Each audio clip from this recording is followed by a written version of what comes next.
Hey, you. Me? Yeah, you. What? Do you like wood?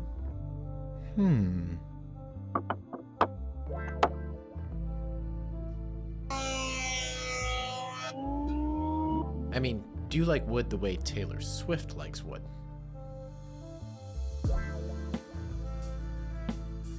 Oh, for sure. Okay, then work it.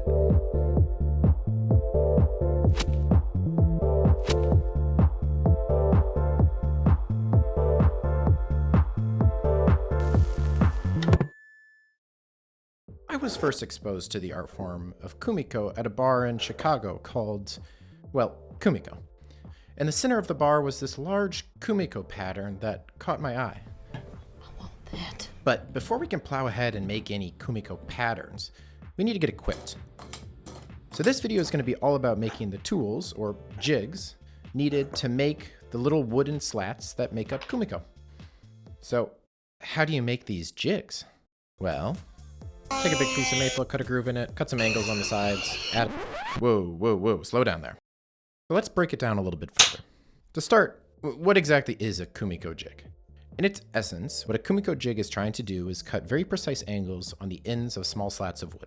So, a pretty common tool that you'll see to do this is a long piece of wood with a groove cut in it with specific angles on either end. Those angles serve as the basis to keep the chisel level that can then be passed over the ends of the slats of wood to make the cuts. But first, because precision is so critical to the creation of these jigs, a couple upgrades. Most importantly, I'm upgrading my existing table saw sled, and I'm creating a whole new table saw sled to cut the angles, because angles are kind of something you have to commit to, and I quite like the table saw sled that I have currently, so I don't really want to cut into the fence.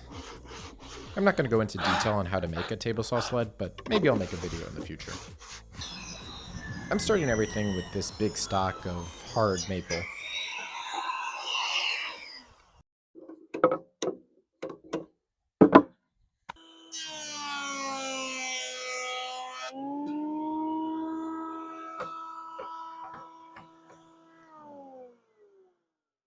And as I mentioned earlier, the first step is to cut a groove in it.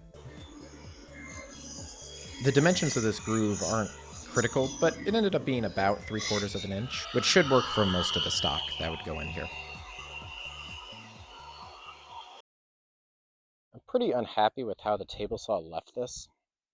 See how jagged it is right there? This is happening because this insert is not very level with the table. So as I pass over, engage with table, it's one level. As soon as I lose engagement with table on this side though, it pops down. Now I'm cutting at a different depth than I was earlier because my board is angled like this. So I think I'm going to try the router on the router table and see if I get a better result doing it that way. This router table was one of the more significant casualties in the big rainstorm that I was not quite expecting. But it's still not bad. I've got my fence set up. I chucked a straight bit in here. I have it set to just take the smallest amount additional off of this because I think the depth is actually pretty good. So this shouldn't be taking off too material or working too hard. So hopefully this goes well, but we'll see.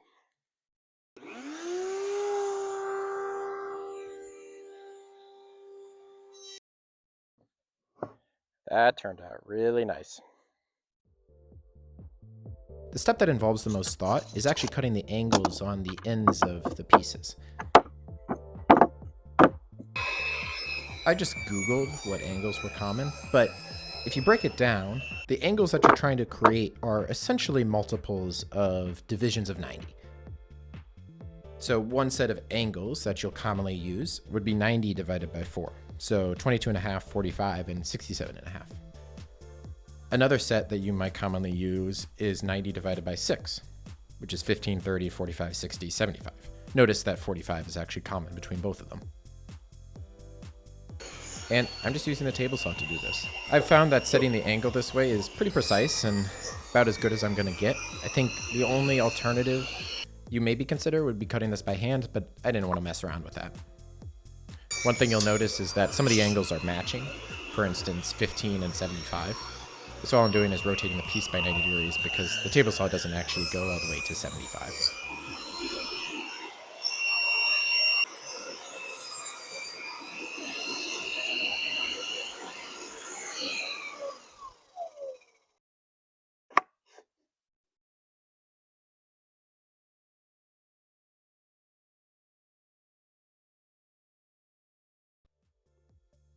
The final step before finishing is to add a spot to clamp the jig down.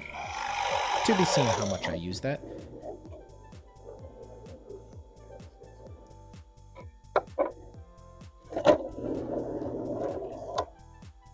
And to create stops using some insert nuts.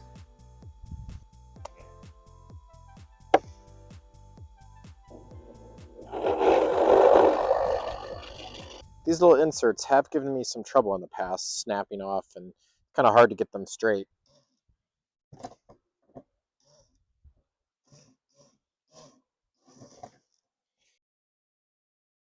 The stops will be an important part of the process because they allow for consistent control of length.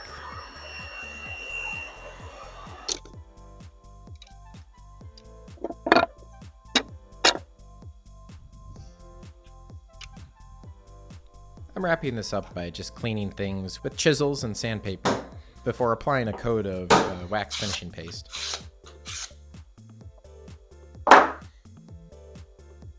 And now, to make some KUMIKO. Psych! Yeah, I'm not actually going to make any of this video. I'm going to save that for another day. But I was doing some test cuts, and I'm pretty pleased with how this turned out.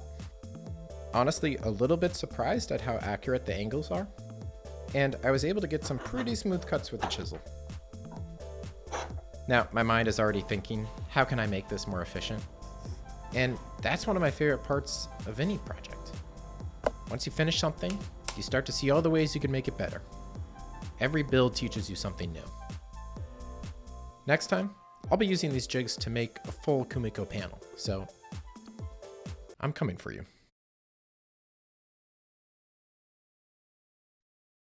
Oh, and I wasn't recording, but I just cut through that screw. Really stupid.